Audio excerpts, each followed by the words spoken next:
Doctors have been told that if you hear hoofbeats behind you, don't expect to see a zebra. This means that they are told to look for a more common diagnosis rather than a surprising one. Since the symptoms of EDS are similar to more common diseases, they are often misdiagnosed. The zebra became a symbol to mean sometimes when you hear hoofbeats, it is a zebra. Ehlers-Danlos syndrome is a connective tissue disorder. The best way to describe it is when all babies are born, you think of them having brand new rubber bands. Children that are born with Ehlers-Danlos have used rubber bands. So we're starting off with joints and ligaments that are older. Ehlers-Danlos syndrome affects all of the collagen in our bodies, which creates elastic ligaments, which creates joints that dislocate. Often we require surgery to fix places that the ligaments no longer hold in place, and we bruise very easily, and trauma to the skin makes it so that we have to get stitches. We split open a lot easier, so doing some simple things or falling can result in not just a bruise, like stitches, like probably even stitches if you fall. When I was first diagnosed and my family was diagnosed, we knew more than the doctors. Because currently it's like a paragraph in medical books. So they kind of nod their heads like, oh yeah, we know what that is. But most of them actually don't. So now it's nice to be able to go to a doctor, say I have Ehlers-Danlos, and they actually will say, what type do you have? And they will understand. So the medical world is realizing that there are a lot of people out there that have it and they're not realizing it. My friend wasn't diagnosed until she was 18 because it's so hard to diagnose. Some people don't see that I have a problem until they'll watch me walk or realize that I'm slower than normal, and then they'll look at my feet and acknowledge, say, do you realize that you're walking on your ankles? And of course I know this, and some people react where you look normal, so there's really nothing wrong with you. Most people are not able to tell that I have a disease. If they look at my hands, they ask, because I am older, but at my young age they look at my hands, and my hands look like somebody that's much older. They'll see I can do things with my hands and fingers that aren't normal, and so they'll ask. But if you look at me from a distance, you would never know that I have something that's wrong with me. People react by freaking out. I definitely think being flexible and stuff is hilarious. Well, people's reactions to my disorder have been hilarious to me. When people shake my hands and they make a face, and I find it really funny because I find it funny when people are freaked out.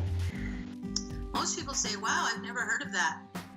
It really annoys me when people feel sorry for me because I don't think it's that bad. So it's kind of annoying when people are very apologetic about it because it feels normal to me. I've known I had EDS since I was born. I knew that she had it the day she was born, but she was a couple of months old when we saw a geneticist and they actually diagnosed her. With my niece having Ehlers-Danlos, we are now 5 generations in a row that have it. Normally Ehlers-Danlos will skip generations and then it can appear in a family who never has anything. Being the only one in this generation, it might be nice to have somebody currently going through the same or similar things that I'm going through, like around the same age. The way I felt when I found out Kelly had Ehlers-Danlos was not surprise, because there was a 50-50 chance that she would.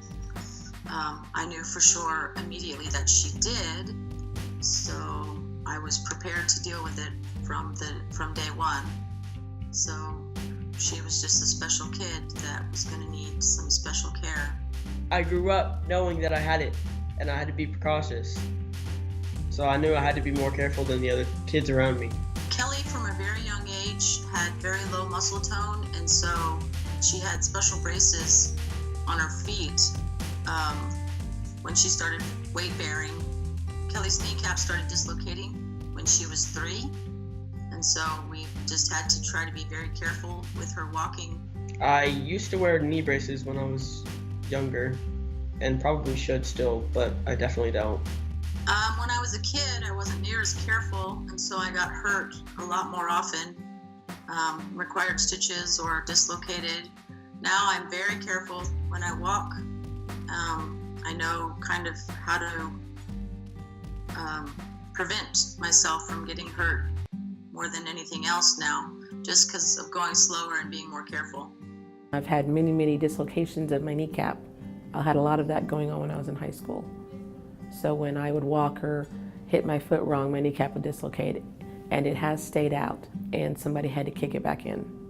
So once that happens, I'm immobilized for quite a long time. My least favorite injury that hurts the most is a dislocated elbow that I've had 15 times. I pray and wish that nobody ever has a child with this because there's so many limitations. The worst things probably are that I can't do everything that I want to. I've missed out on a lot of sports and rough activities. Like, I can't go ice skating or any kind of skating. I have always wished I could play softball. I can't run. I can't walk very fast. I would love to have the ability to do things, run around, have a good time without worrying about how far of a distance I have to walk, what the length is, because I will be in pain at that time. I wish that I could walk without pain. My knees are very, very painful. I wish that I didn't have horrible scars on my legs. I wish that I had better feet so that my toes weren't crooked, and I wish that I could run and be more active so I could stay in better shape. Some of the worst things about EDS is as you grow older, your joints and ligaments get older. Well, when you start off with joints that are already old, you start to have problems where your bones are depending on your joints to be able to function. I just kind of can see what's going to happen because she's kind of told me a couple of things, like I'll be in more pain, and I can see that now. At a young age, there's onset of arthritis, which causes joint pain, and as we grow older, our toes and fingers change positions. So this disease does not kill you, but it will cripple you. I will eventually be in a wheelchair. I don't like that probability, but that's just something I'm given. I would like people to know that it exists and that I'm not clumsy, but it's because of special circumstances that make it so I have so much pain at a young age. What I'd like people to know about our disease is that there are people out there, there are more things that they're learning.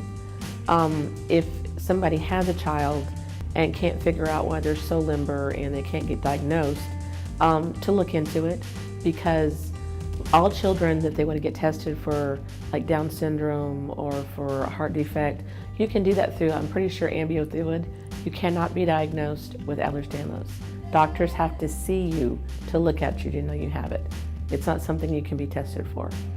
They test your mobility, and when they realize that you can bend all your fingers backwards and twist your feet the wrong way, they're realizing you probably have Ehlers-Danlos. I'd say listen to the symptoms, like hear what the person has to say about their symptoms, because EDS is pretty much different for everybody.